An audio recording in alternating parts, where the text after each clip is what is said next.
Hallelujah,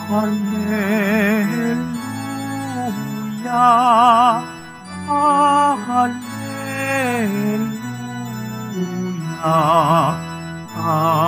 Hallelujah, Hallelujah.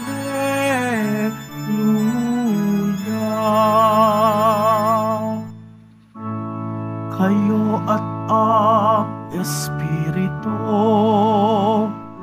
ang siyang magpapatotoo tungkol sa aral ni Kristo. Hallelujah, Hallelujah,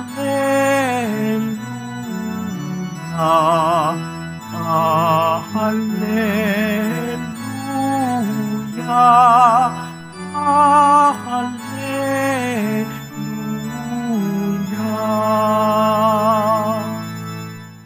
Sumainyo ang Panginoon.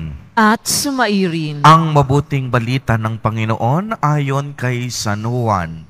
Papuri sa iyo, Panginoon.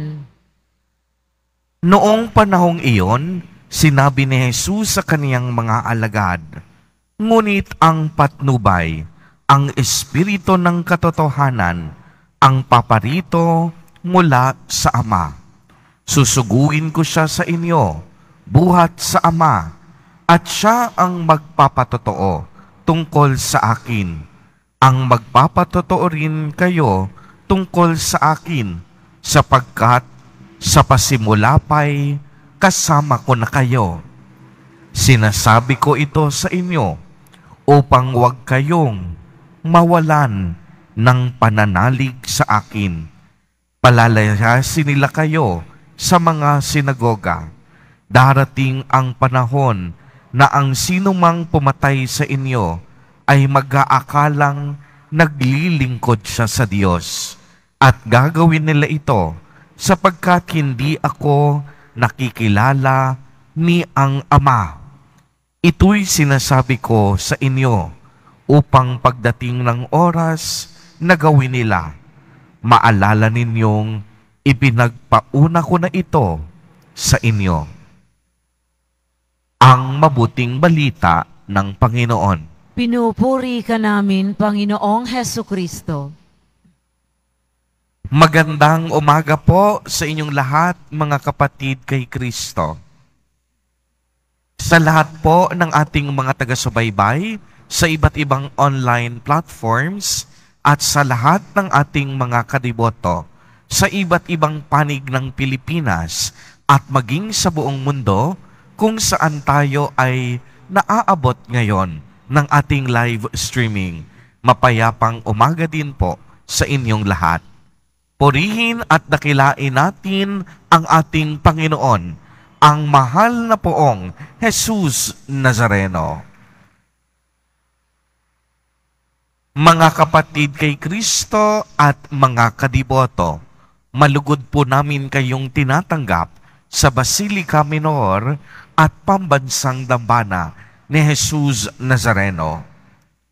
Malapit na po ang katapusan ng panahon ng Pasko ng muling pagkabuhay. Itong darating na linggo ay ipagdiriwang na natin ang dakilang kapistahan ng pag-akyat sa langit ni Jesus Nazareno. At sa linggong pagkatapos noon ay ang dakilang kapistahan naman ng Pentecostes, ang pagbaba ng Espiritu Santo sa mga apostoles at disipulo ng ating mahal na poong Jesus Nazareno. Kaya nga kung mapapansin ninyo, ang Ebanghelyo ay patungkol sa mga habilin ni Jesus Nazareno. Kahapon po sa ating Ebanghelyo, narinig natin ang dakilang habilin, ang habilin ng pag-ibig. At anong sinabi natin sa pagninilay kahapon? Walang anumang obligasyon ang ibinigay sa atin ni Jesus Nazareno, maliban sa tungkulin na tayo ay magmahal at umibig. Uulitin ko po, walang anumang obligasyon ang ibinigay sa atin ni Jesus Nazareno maliban sa tungkulin na tayo ay umibig at magmahal. Sa araw namang ito, narinig po natin sa ating ebanghelyo na tila baga inihahanda na ni Jesus Nazareno ang kaniyang mga alagad sa isang buhay pagkatapos ng kaniyang paglisan. Alam ni Jesus Nazareno na pabalik na siya sa Ama upang maganap ang dakilang plano ng kaligtasan. At ang kaniyang hudyat na pamamaalam, nagpahayag siya ng isa pa sa mga makapangyarihan at mahalagang habilin upang patuloy na alalahanin ng kaniyang mga apostol. Tiniyak po ni Jesus Nazareno na hindi niya pababayaan ang kaniyang mga alagad at tagasunod sa paanong paraan. Nangako sa atin si Jesus Nazareno na ipadadala niya ang kanyang banal na Espiritu. Ang Espiritu po ay nagmumula sa Ama at nagmula kay Jesus. Ito yung ikatlong persona ng banal na Trinidad na iniilarawan ni Jesus bilang Espiritu ng katotohanan. Sa lumang tipan, kung inyong mapapansin, nagpakilala ang Diyos Ama. Sinamahan ng Diyos Ama ang lahat ng mga propeta at ang Ama ng ating pananampalataya. Mula sinimulan niyang likhain ang daigdig, naroon ang Diyos Ama sa piling ng bayan at mga taong kaniyang hinirang. At kung inyong mapapansin, sa bagong tipan, isinugo naman niya ang kaniyang bugtong na anak, ang ating mahal na poong Jesus Nazareno. At sa pag-akyat sa langit ni Jesus Nazareno, sa atin ng kapanahunan, kasama natin ngayon ang banal na Espiritu Santo. Kaya nga masasabi natin, mula noon, mula nang likhain ng Diyos ang sanlibutan, magpahanggang ngayon, at maging hanggang sa muling pagbabalik ni Jesus Nazareno, kasama lagi natin ang Diyos. Hindi tayo iniwan ng Diyos. Naramdaman natin ang Diyos sa kaniyang tatlong persona. Ang Diyos Ama sa lumang tipan, ang Diyos Anak sa bagong tapan, at ang Diyos Espiritu Santo sa ating panahon sa kasalukuyan. Kaya nga kung inyong mapapansin, ang banal na Espiritu ang siyang tinaguriang tagagabay, tagapagtaguyod, at tagapayo natin mula nang si Jesus Nazareno umakyat na sa langit.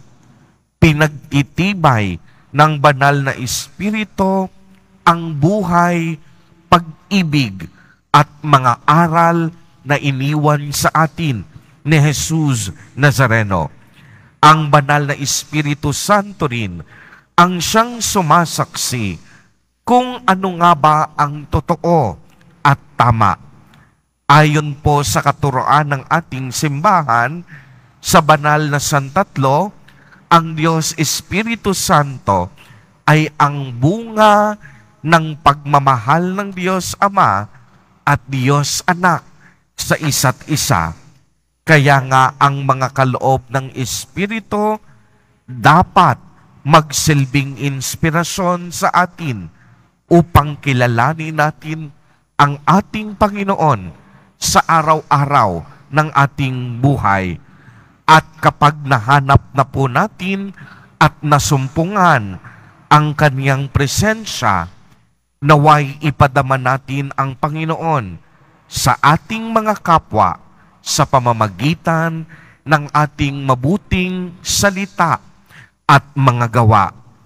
Kaya mga kapatid kay Kristo at mga kadiboto, sa pagpapatuloy po ng ating pagdiriwang ng banal na Eucharistia, hilingin po natin sa ating Amang nasa langit na ipadala at isugon niya sa atin ang Kaniyang banal na Espiritu upang ang lahat ng ating mga gawain, mga iniisip, bawat kilos at paggawa ay maging banal. At gayon din ang lahat ng ating mga nais gawin, abutin lahat ng ating pangarap at iniisip, lahat ng ating intensyon, lahat ng ating motibasyon ay maging dalisay at walang kapintasan dahil na rin sa paglukob at paggabay ng banal na Espiritu Santo. Amen. Purihin at dakilain natin ang ating Panginoon, ang mahal na poong Jesus Nazareno.